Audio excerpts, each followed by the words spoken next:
Pero makabenta ka ng 100 balot. 40 lang. Ang dami kasi kami. 40. Andito po ako ngayon sa The Old Baguio, Transient House and Cafe. Sa mga gusto pong maka-experience ng Old Baguio ambience, try nyo po rito, The Old Baguio. Try po natin kumain ng balot. 30 pesos na isang balot ngayon. Dati nung bata kami, 7 pesos lang. Ano na.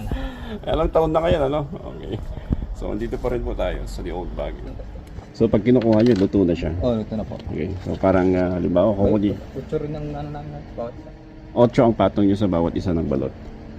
So, Sabi na yung mga plastic sa kasuka. Mga pero makabenta ka ng 100 balot.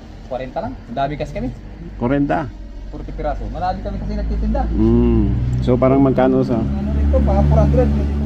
Baka ilang oras lang yan, ano? Hanggang 7.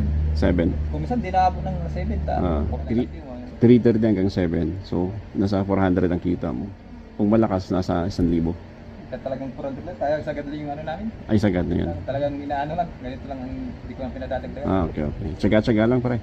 Okay. Kaya namimili naman kami sa scrap sa umaga kasi. Okay. Salamat, ha. Sa umaga, may ibang trabaho sila. Tapos sa hapon, nagbabalot. Okay. So, naalala ko lang nung kabataan ko, parang ganun din eh. Sa umaga, nagtitinda kami, nagjajaryo. Mga bakasyon. Kasi estudyante rin naman ako noon eh. Okay. So, kainin na po natin tong balot.